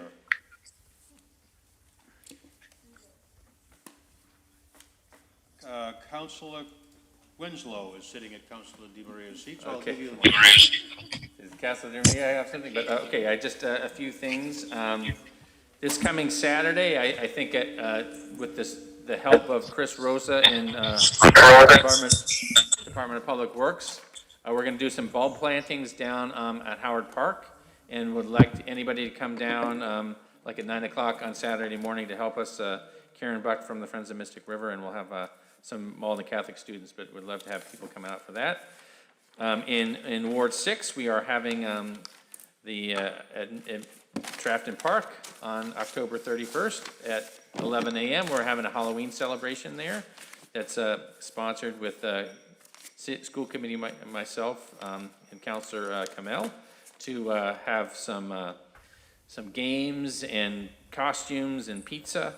So come out for that. Should be a fun time down at Trafton Park on the 31st. And then I also ask everybody, as we heard, November 2nd, Tuesday, November 2nd, is our election. So as you heard tonight, you can vote by mail. You could come down to City Hall during regular business hours, or you can come to your polling precinct. And I do remind people in Ward 6 that, particularly in Precinct 6-1, you have a new polling location at Club 24, which is immediately across the street from the charter school where people in Ward 6-1 had previously voted. So just encourage everybody to get out. In one way, it's made it easier to vote, so no excuses, get out there and vote. Thanks. Thank you, Councilor Winslow. Councilor Linehan, this is personal privilege. Yes, thank you, Mr. President. First thing I wanted to quickly, Councilor Winslow reminded me by mentioning Karen Buck. I just wanted to shout out our two women in our community, Debbie Burke and Karen Buck, who joined me to present at a statewide conference on Friday about women and resilient communities. I was really just there to highlight them and the work that's been done by Malden on the Malden River Works project. It was all about how we build a racial equity lens into a climate resilient project, and I was really proud to be able to put them forward and highlight Malden for that statewide conference that was for women elected officials, so kudos to them. The other thing is I just wanted to give a reminder for the Fall Festival that I'm co-hosting with my school committee counterpart, Jennifer Spatafora, and the Friends of Oak Grove this weekend. That's going to be Saturday from noon to 2 p.m. on the BB School Plaza. And we also have a new exciting sponsor, Malden Reads, has actually joined the event. And we're going to be co-hosting a pet costume contest with a literature-related theme, although you are not obligated to dress your pet as a book character. You get extra points if you do, but we're going to be having some surprise special guest judges. So humans and dogs alike are encouraged to come down to the plaza. We will be keeping it separate, so if you, like I, have a child who's a little bit fearful of dogs, there's not going to be any kind of overlap there, and we have our animal control officer who's actually going to be helping to judge the costume contest. If you want to come for the festival, you can pick a pumpkin to decorate, have some fun food, some music. That starts at 12, and then the dog costume contest starts at 1. That's when we're asking folks to register, and the judging will happen at 1:30. And we have local businesses, Paws and Perfection, and Stella Biscuits, who have helped us by donating some fun prizes. So come on down, open to the whole city, open to all ages, and if you have any questions, just let me know. Thanks. Thank you, Councilor. Councilor Crowe. Thank you, Mr. President. And so just a reminder that on Friday, October 29th, from 5 to 6:30 p.m. on the bike path near Canal Street and Medford Street, Ward 1, Michael Drummy, school committee member, and myself, will be joined with Junior Aid to do a trunk or treat in a pumpkin patch. And someone had asked, what is trunk or treat? And instead of going door to door, you go trunk to trunk. Everyone's trunk is decorated and you collect your sweet treats. So we have just about 20 cars so far that will be participating. And then at the end, you can go into the pumpkin patch and get a pumpkin and some decorations to decorate. It's a fun day. It's open to everybody, and we have a nice little fall area that you could take a family photo. Costumes are encouraged because it's always a lot more fun. We'll have some music, and hopefully you get to meet some neighbors and friends and enjoy a Friday evening. Thank you. Councilor O'Malley. Thank you, Council President. As you heard today, Tuesday, November 2nd, we have contested races in every ward except Ward 2. There must be something great going on in Ward 2. Over the last 6 years, I think, have accomplished a lot together in Malden. We've accomplished a lot in Ward 4. And thanks to the hard work of this body, the Malden City Council, not only the current members, but also past members like Ward Councilor Jim Nestor, we have been able to really set in motion an amazing revitalization in our community. I mean, we look at the building that we're in and where we were before, reopening Pleasant Street, building a new city hall. Our businesses are thriving downtown. I mean, I could just name them, and I think they deserve to be named because they've been able to get through the pandemic. Hugh O'Neill's, Mystic Station, Ming Seafood, Zulu Zulu, Faces Brewing, Honey Honey, Tout Le Jour, 110 Grill, Aviva Trattoria. I'm happy to announce that Starbucks opened today. It was their soft opening. So if you like Starbucks, please go down. If you're a Dunkin's fan, they're right across the street. The City Council came together to pass a resolution to bring 2,500 jobs to Malden. That is quite an accomplishment. We came together and we unanimously passed a resolution and a special permit to bring a brand new Class A steel office tower to our community. That is how you bring back Malden. That is how you lead. It's been an absolute privilege serving on the City Council with my colleagues. I encourage everyone to go out to vote November 2nd. Thank you. Before we accept that motion to adjourn, I'd like to, from the chair, say that, in personal privilege, that we lost a great American this week, just Tuesday, having heard of the death of Colonel Colin Powell, who really an outstanding American. This man who son of Jamaican immigrants who came to this country, who joined, wasn't expected to rise. He had no real strong pedigree of wealth or family background, and distinguished himself in the military and distinguished himself in the diplomatic service to our country, and to all those of us who are in elected service. I mean, he just set an example for all of us to follow. I mean, he was a great statesman, and we lost this great man, Colin Powell. And so, we talked earlier, listening to Alex Pratt this evening, talk about the diversity of this city of Malden, and to see this black man who had come and had become the first of so many, the first secretary, the black Secretary of State, the first black National Security Advisor, the 4-star general. He was chairman of the Joint Chiefs of Staff, and was encouraged to become a presidential candidate. A great American, and someone who I think we all have great reverence for. And if we can, I'd just like to offer a moment of silence in honor of the life, a great life lived by Colonel Colin Powell.